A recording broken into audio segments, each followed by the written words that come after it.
This episode is brought to you by Vital Farms. Isn't it bullshit to have to question where your food comes from? At Vital Farms, you can trace your pasture-raised eggs all the way back to the source, the pasture. On the side of each pasture-raised carton of eggs, you'll find the name of the farm where your eggs were laid. And when you look the farm up on their website, you'll get a peek at all the sunshine, fresh air, and open space the hens enjoy. Learn more and find out where to buy them at vitalfarms.com. Vital Farms, keeping it bullshit-free. This episode is brought to you by Kia's first 3-row all-electric SUV, the Kia EV9, with available all-wheel drive and seating for up to 7 adults, with a 0 to 60 speed that thrills you 1 minute and available reclining lounge seats that unwind you the next. Visit kia.com/EV9 to learn more. Ask your Kia dealer for availability. No system, no matter how advanced, can compensate for all driver error and or driving conditions. Always drive safely. This episode is brought to you by Seed. Seed's DSO1 is a 2-in-1 probiotic and prebiotic designed for whole body health. Formulated with 24 clinically and scientifically studied strains, DSO1 offers benefits in and beyond the gut. See why DSO1 is the probiotic recommended by top doctors and nutritionists. Go to seed.com/Spotify for 25% off Seed's DSO1 Daily Synbiotic. Welcome to the Human Capital Innovations Podcast, your go-to source for personal, professional, and organizational growth and development. We hope you tune in often for all things people management, organizational development and change, organizational leadership, and social impact related. Maximize your personal and organizational potential with Human Capital Innovations Podcast.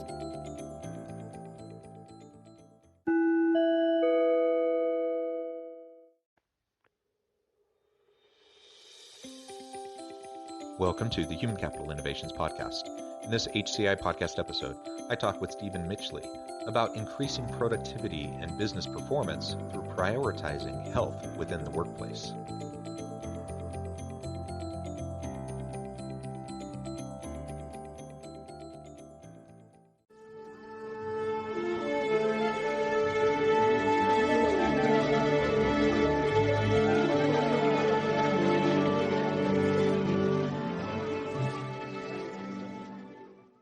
Stephen Mitchley, welcome to the Human Capital Innovations Podcast. Hi, Jonathan. Pleased to be here. Yeah, it's great to be with you. I'm excited to have a nice conversation with you today. We're going to be focusing on increasing productivity and business performance through prioritizing health within the workplace. I think this is, of course, super important from a human perspective. Like, we just want to be humane. We want to take care of our people. We want them to have a physically healthy, psychologically, emotionally healthy place to work. But it also has big impacts for the bottom line of the organization. It will increase productivity. It will increase other positive metrics and outcomes, performance outcomes for the organization. So we can really talk about it from both angles. As we get started, I wanted to share Stephen's bio with everybody. Stephen Mitchley, Chief Strategy Officer, leads Vitality Group's digital and global partner disciplines. He brings more than 25 years of experience and expertise in overseeing operations and technology to the Vitality Group product team. Mr. Mitchley joined Vitality Group's parent, South Africa-based Discovery Holdings Limited in 2000 and has had exposure across the group, leading large-scale process re-engineering activities and designing and building operations for new products and services. Prior to helping found the Vitality Group as COO in December of 2007, he headed up the Business Solutions Division, responsible for broad operating model design, quality management, resource planning, data integrity, business intelligence, and system support. Again, it is such a pleasure, Stephen, to be with you today. I always love having guests on from all over the world. It's a pleasure. Anything else you would like to share with listeners by way of your background or personal context before we launch on in? Yeah, I often describe myself as a reformed engineer, although I was an engineer by profession. I joined Discovery Vitality about 21 years ago now. And I was really attracted by this idea that their core purpose was to make people healthier.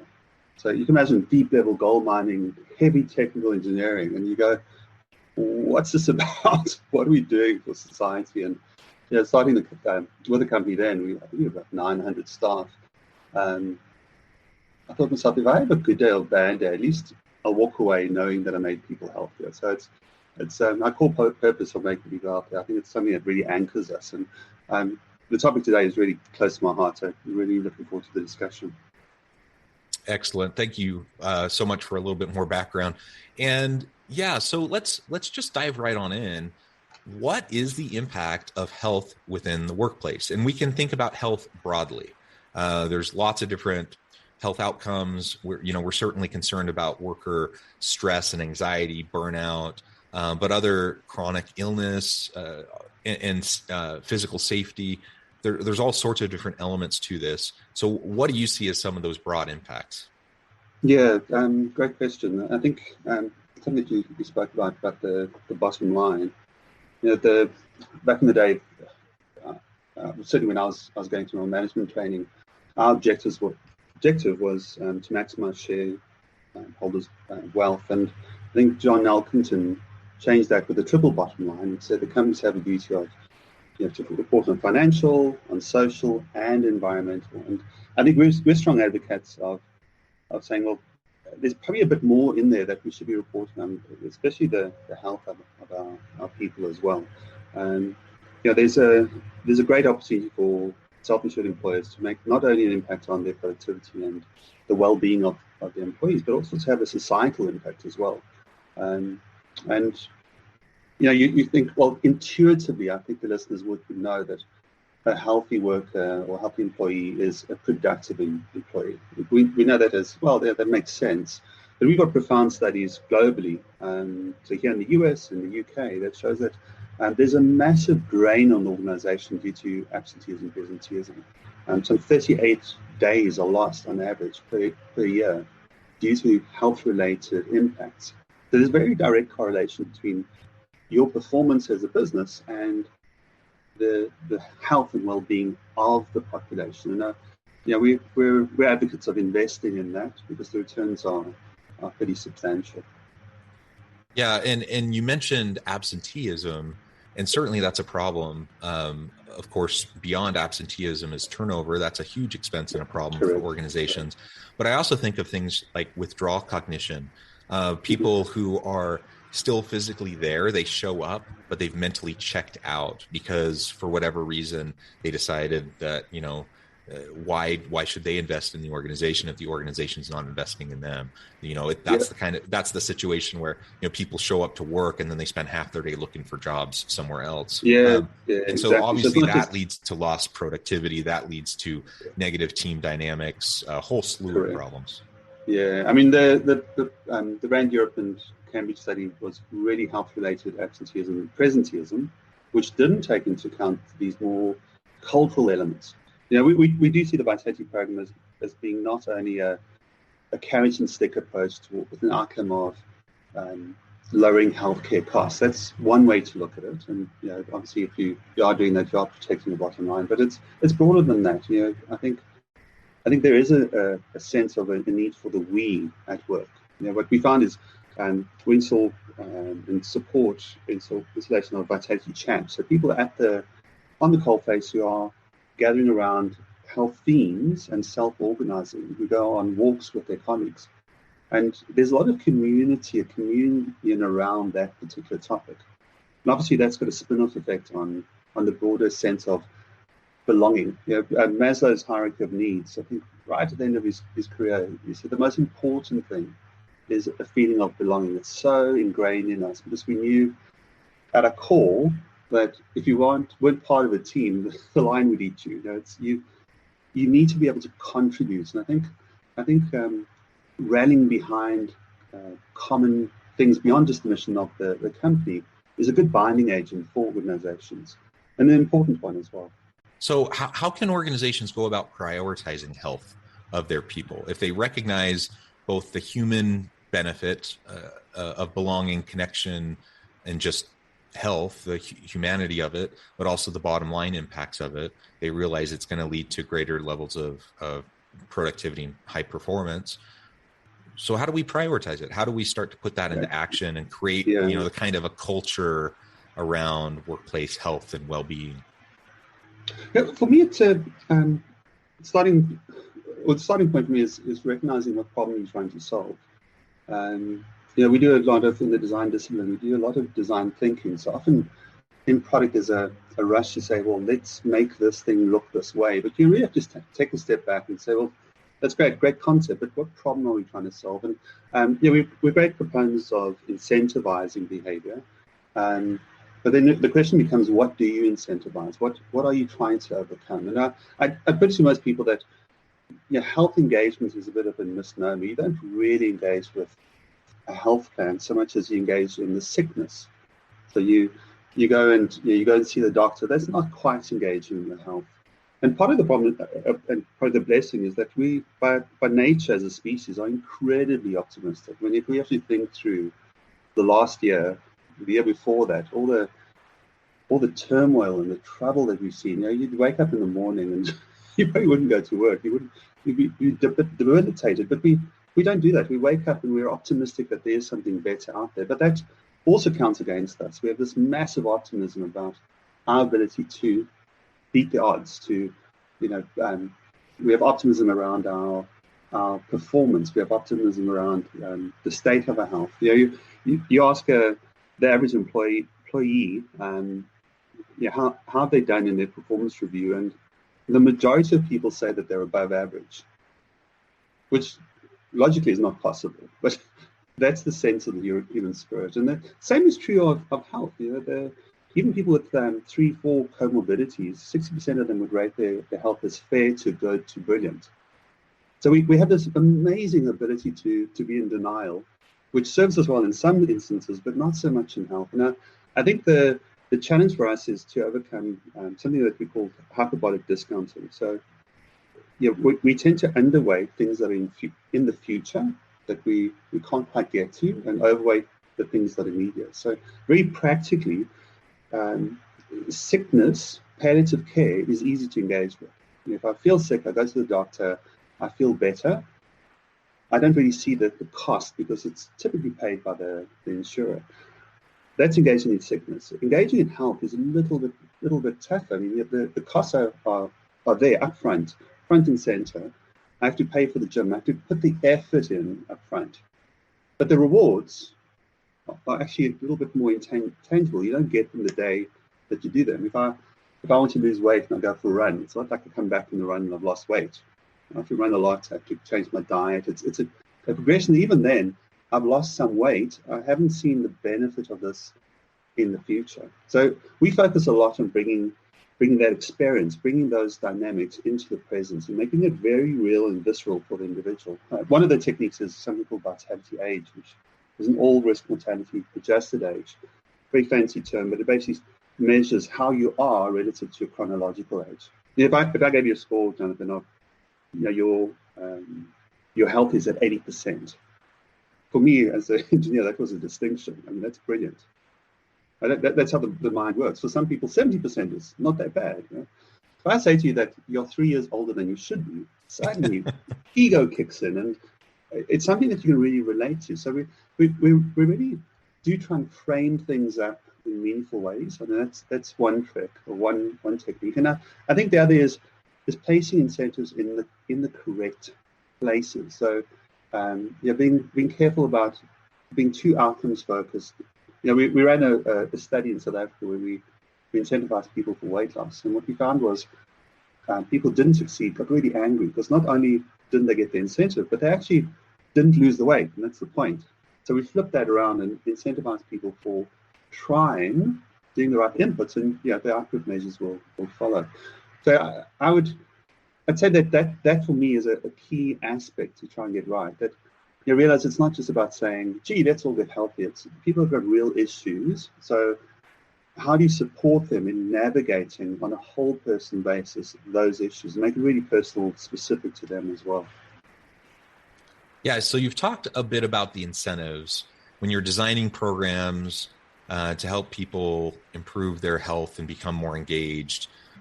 Any other types of incentives or rewards that you might use in terms of structuring that for them to drive better outcomes?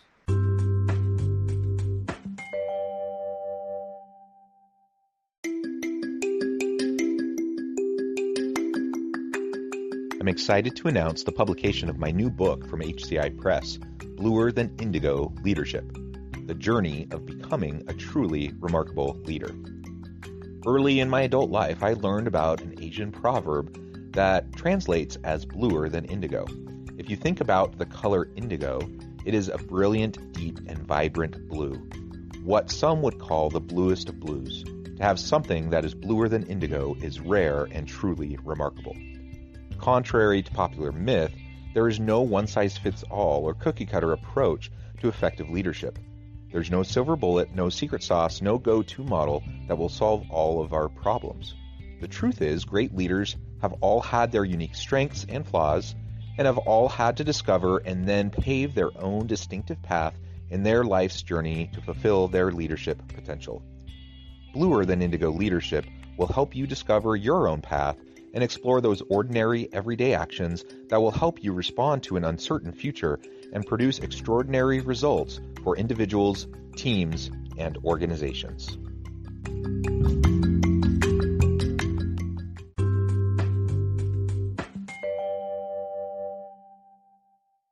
You know, as I said, I'm quite long in the tutoring industry. I've been with Vitality now 21 years, and when I first joined, this predates cell phones, predates websites. We had in the program a lot of great rewards, but they were all based on processes that the loyalty industry had at the time. Like if you wanted to go to gym, that's an anchor benefit. You get a voucher from us, take the voucher to gym. If you wanted to get a discount on your flights, you do the same. And we came up with this mantra of intuitive, real-time, integrated as a way of designing experiences. So the first thing for me is, and the lesson there for me was really inertia kills initiatives. If you can make things simple and intuitive for members and for employees, you really get profound changes in behavior.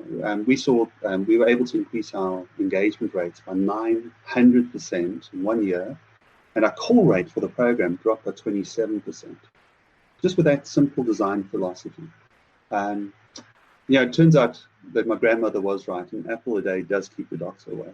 We had this gym program that was a use it and lose it thing. So you joined the program, you could join a gym for free, or for a small amount, and it was free provided you exercise. And that really, it grew that business dramatically. And fast forward to a few years ago, we innovated around a product with Apple Watch, where essentially you can get a beautiful Apple Watch for, say, $20.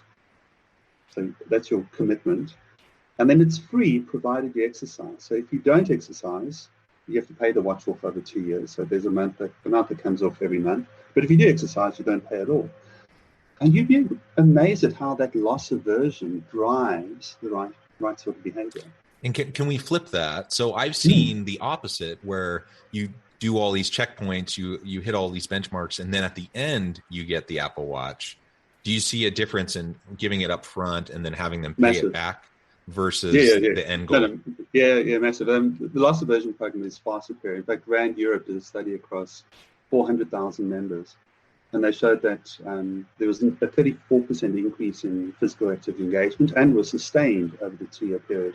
And the results were far more superior to cashback programs. I mean, it's an interesting way to think of it. If I say to you, I'm going to give you this value for exercising, that's a cashback, you'll monetize your activity and you'll work out that it's not really worth your while to exercise today because it's only 50 cents.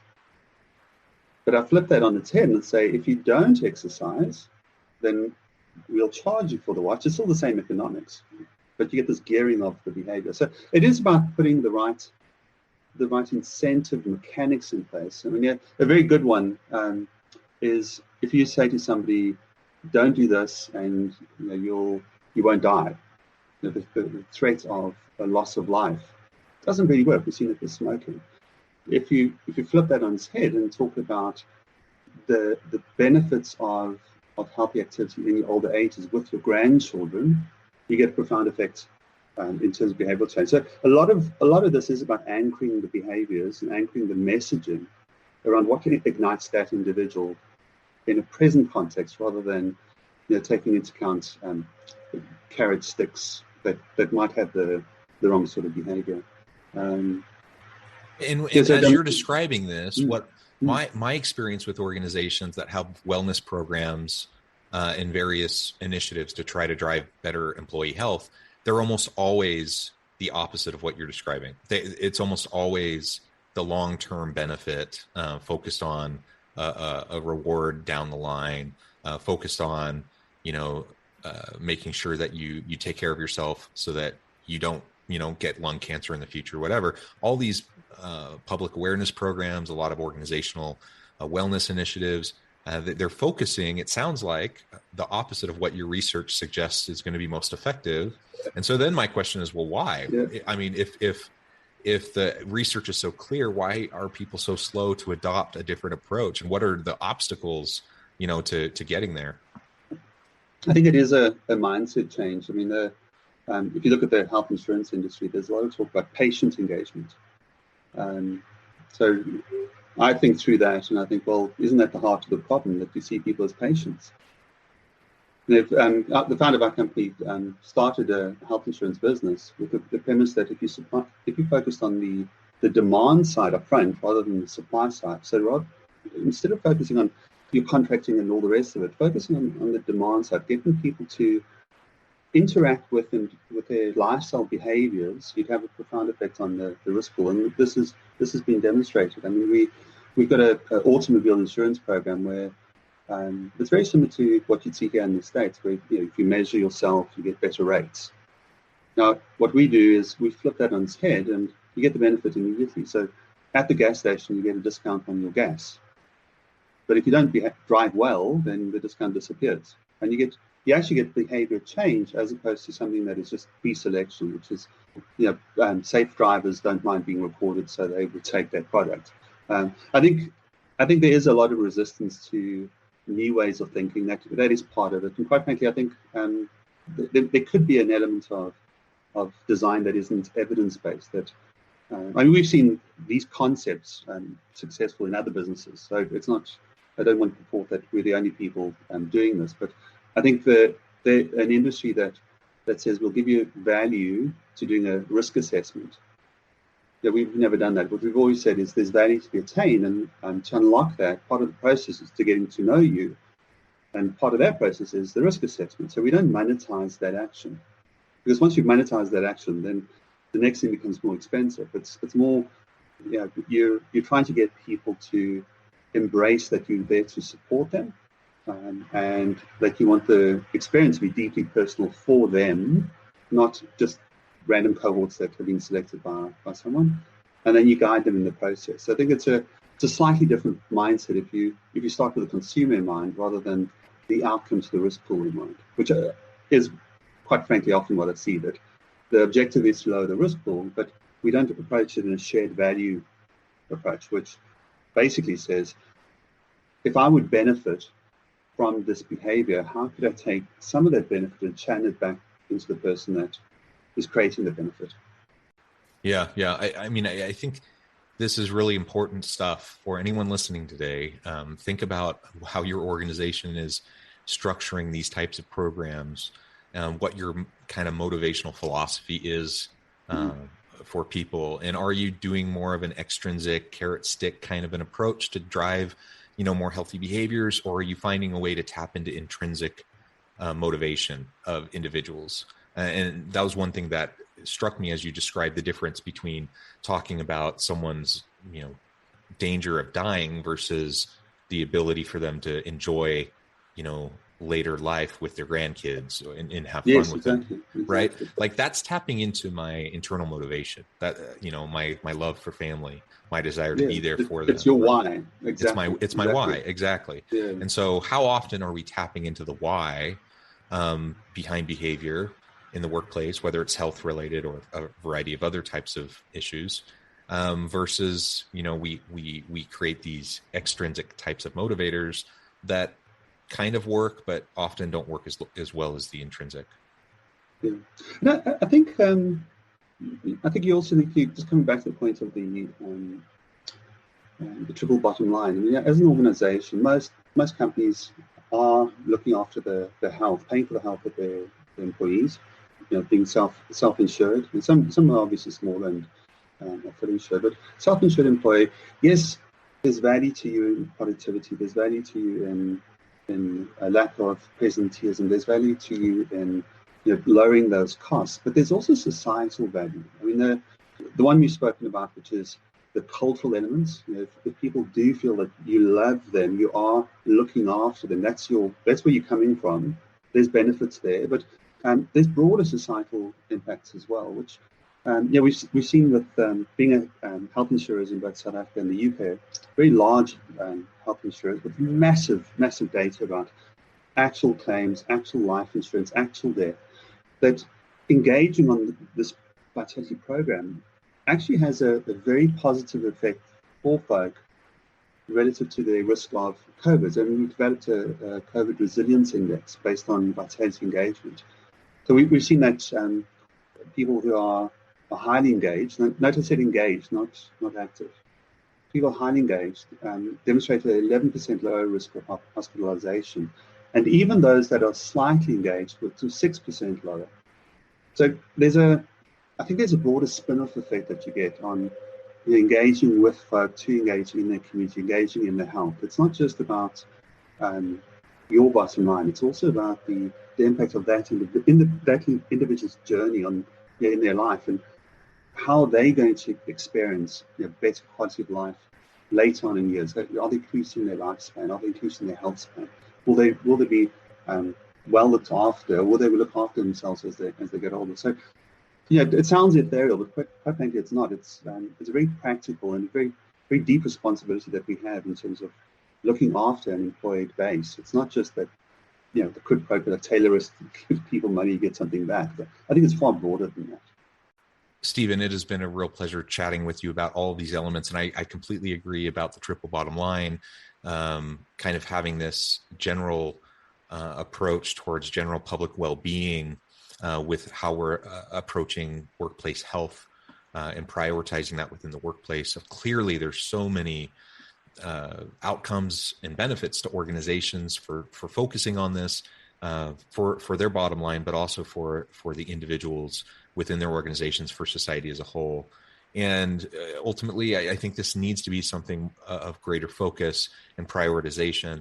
And we need to be thinking about how we design these programs in a way that can actually drive change, behavioral change in the lives of our people, so that we're not just going through the motions, checking the boxes and saying, yeah, we have a wellness program, check, we're done. And I see that in a lot of organizations here in the US too. They can claim they have something, they can list it on their employee benefits, but the utilization isn't very high, and ultimately the impact isn't very much. And so it's a really lost opportunity. Well, Stephen, as we wrap up today, I just wanted to give you a chance to share with listeners how they can get connected with you, find out more about your work, and then give us the final word on the topic for today. Yeah, sure. So we're reachable on vitalitygroup.com. There's some great resources there, open to the public on return to work, dealing with COVID messaging. We've done it throughout the pandemic, well-researched articles. There's a lot of toolkit work that, all that you do is go there and have a look at the toolkits. I think there's value for you there. I would say over since 2008, we started the business here in the US, we really have adopted a mentality of, if you've seen one employer, you've seen one employer. So the same care and focus that we take with the individual, we take with the individual organizations. A company is exactly that. It's a company of individuals.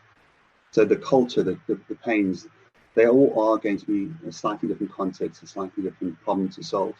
And that, we've got quite a few arrows in our quiver. So we can solve some problems, we can give some expertise, but I think we're also very open to learning about what companies are struggling with, so that we can try to apply minds to help them. My sense is that most folk do want to lead change, and often it's very difficult to do so because there's a lot of moving parts. So we had to really support in making that slightly simpler, a bit more integrated, a bit more intuitive, and hopefully folk can see the benefit within their populations. Yeah. Well, thank you, Stephen. It has just been a real pleasure talking with you.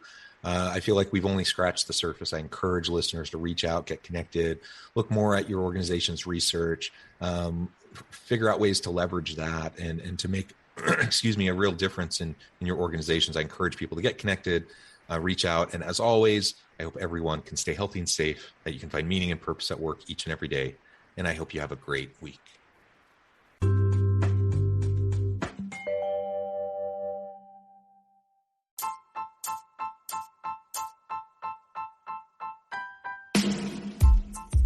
The alchemy of truly remarkable leadership. Ordinary, everyday actions that produce extraordinary results. Consider how the nature of work has shifted over the past 50 years. With increased globalization, rapid technological advancement, and the shift in economic composition, the average job of today looks very different than the average job of 50 years ago. What will the jobs and organizations of tomorrow look like? Moreover, what does this all mean for organizational leaders? What are the core competencies and capabilities of organizations and their leadership that are prepared for continued disruption and geopolitical and socioeconomic shifts? Regardless of what the future holds, increasingly, leaders need to be socially minded, data-driven, decisive, champions of talent, and disruptors of the traditional notions of leadership, teams, organizations, and work. The alchemy of truly remarkable leadership will help you to explore your own leadership competencies and capabilities and consider ways to apply and implement them into your workplace and personal life.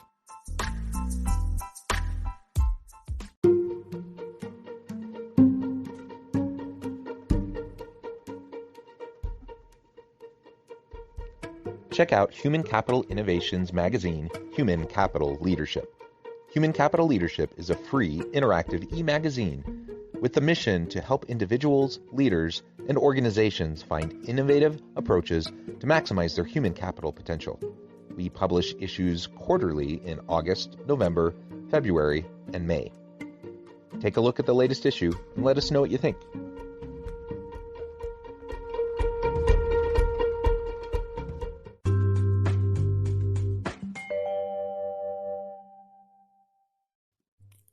Thanks again for joining us for this episode of the Human Capital Innovations Podcast. I hope you stay healthy and safe and that you have a great week.